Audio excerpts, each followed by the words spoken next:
Look, it's Biden versus Trump. A lot of people aren't happy with this choice. But at the same time, even if Biden supporters wish they had somebody other than Biden, a lot of them are terrified of Trump.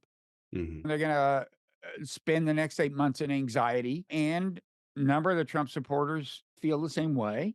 But I'm making the argument. It's like, look, if you have the worldview that I have and that the newsletter kind of has about international affairs, which is, look, we got a growing number of non-zero sum games we have to successfully play with other nations.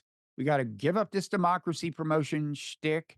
It never works. It often backfires and it just pisses people off.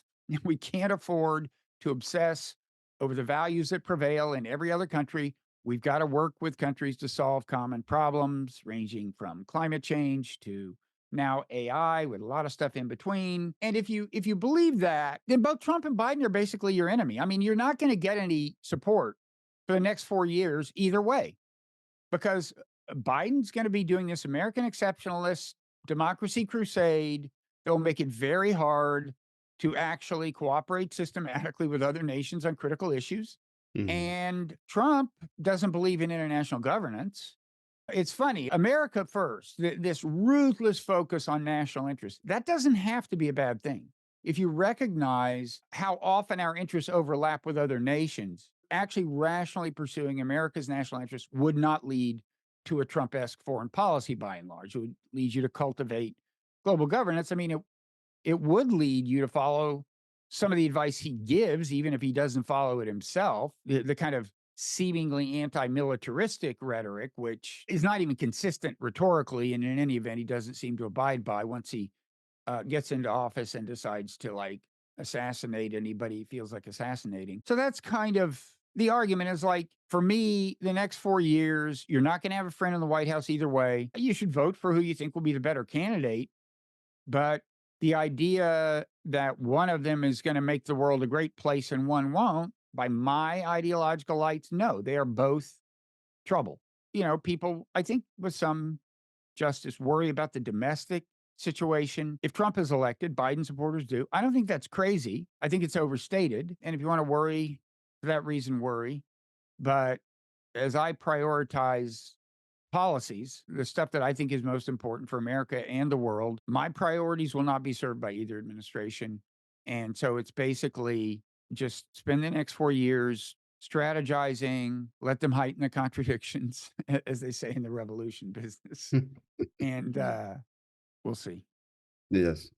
I mean, a couple of points on that. I think maybe one reason that liberals today are less optimistic about globalization than they were in the immediate aftermath of the Cold War is in the immediate aftermath of the Cold War, their optimism was kind of wrapped up in this idea that all governments were heading towards liberal democracy. I mean, this is Mhm. most eloquently expressed in Fukuyama's work, End of History. He really saw things as liberalism is the last ideology standing. Communism's gone, fascism's gone, Mhm. and it's a kind of Hegelian dialectic where people are yearning for personal dignity, and inevitably this leads to liberal democracy. Right. And the libertarian kind of spin on this is that economic liberalization in China is going to lead to political liberalization inexorably. And the fact that that didn't happen, I think, explains some of this. Yeah. Um, but that was never your hope. I mean, maybe No, I that mean, maybe it was your hope, but that no, wasn't no, why you're you. exactly right. I mean, no, it was my hope.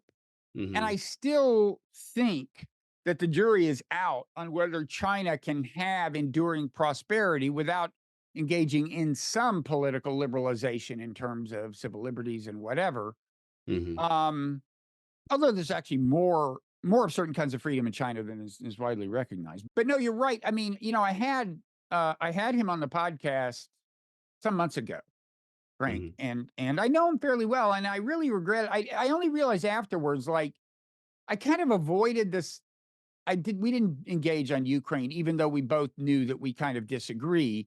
And I didn't realize until afterwards it's such a straightforward extension of our books. It's like his worldview is threatened by an autocrat like Putin prevailing, Mm-hmm. and the worldview expressed in the book Nonzero is threatened by us not getting together with all the world's nations, including Russia, and peacefully cooperating. I don't like seeing us exacerbate tensions with Russia, which I think we did a lot of over the last 25 years, especially in the name of democracy promotion. Not that all of it was in that name, but so anyway, I mean, you're right. It's funny that our positions on Ukraine are really extensions of our world. But yeah, that has long been my view.